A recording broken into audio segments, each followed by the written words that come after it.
வணக்கம். நான் உங்க டாக்டர் அசோக்குமார். இப்போ நம்ம சிறுநீரகத்தில் கல் எந்த இடத்துல உருவாகுது, அது எப்படி பயணிக்குது, அது என்ன ஆகுது அப்படின்றது அனாட்டமி, அதாவது உடல்ல எப்படி அது இருக்கு அப்படின்றதுல நிறைய பேருக்கு கொஞ்சம் கன்ஃபியூஷன்ஸ் இருக்கு. அது எப்படி வருது அப்படின்றத கொஞ்சம் டீட்டெயிலாக பார்க்கலாம். முதல்ல கிட்னி அப்படின்றது இந்த முதுகு பகுதியில் ரெண்டு பக்கங்கள்லையுமே இருக்கும். ரெண்டு பக்கத்துலேயும் இருந்து அங்கேருந்து சிறுநீர் உருவாகி யூரிட்டர் இந்த பாதை வழியா அப்படியே வயிற்றுல கீழே இறங்கி வரும். இறங்கி வந்து யூரினரி பிளாடர் அப்படின்னு அடி வயிற்றுல அந்த இடத்துல தேங்கி அது வழியா யூரின் வெளியாகும். அது நம்ம டீட்டெயிலாக ஒரு படமா பார்க்கணும்னா இதுதான் நம்ம சிறுநீரகம். இது வயிற்றோட பின் பகுதியில் இருக்கும். இது வந்து இரண்டு பக்கங்களையும் இருக்கும்.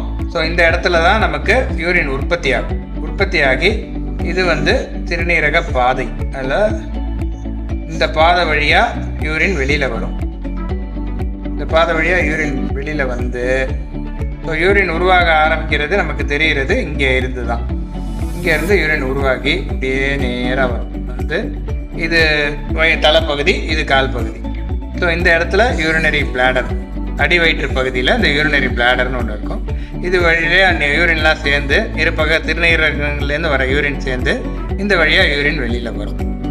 ஸோ இந்த பகுதியில் நமக்கு கல் உருவாகிற வாய்ப்புகள் இந்த இடத்துல தான் ஆரம்பிக்குது. ஸோ இங்கே இருந்து கல் எங்கே வேணாலும் இந்த பாதையில் இப்படியே வரிசையாக எங்கே வேணாலும் கல் இருக்கலாம். ஸோ இந்த கல்லுக்கான ட்ரீட்மெண்ட்டு கல்லை உடைக்கிறது அப்படின்னு இருந்தாலும் இதுக்கு வந்து அப்ரோச், அதாவது இதை நம்ம ரீச் பண்ணுறதுன்றது ஒரே வழியில் ரீச் பண்ண முடியாது, பல வகையாக ரீச் பண்ணும்.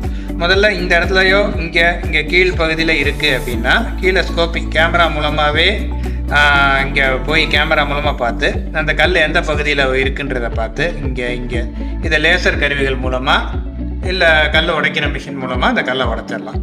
இதே கல் ரொம்ப உயரத்தில் இருக்குது அப்படின்னா இந்த கீழ் வழியாக இவ்வளோ பெருசாக பாதை போய் இதை வளைச்சி எடுக்கிற கருவிகளோட வசதிகள் எப்படி இருந்தாலும் சில கற்களுக்கு சிரமம் இருக்கும். பெரிய கல் இருக்குது அப்படின்னா நம்மளால் அந்த கல்லை உடைக்க முடியாது. அதுக்கு இங்கே முதுகு வழியாக ஒரு ஓட்டை போட்டு இந்த வழியாக அந்த கல்லை ரீச் பண்ணி கேமரா மூலமாக இந்த கல்லை, இங்கே இருக்கிற கல்லை இது வழியாக உடைச்சிடலாம். ஸோ இதில் பல வகையான அப்ரோச் இருக்குது. ஒவ்வொரு வகையான கல்லுக்கு எந்தெந்த இடத்துல உடைக்கலாம் அப்படின்றத நம்ம தனித்தனியாக டீட்டெயிலாக பார்ப்போம்.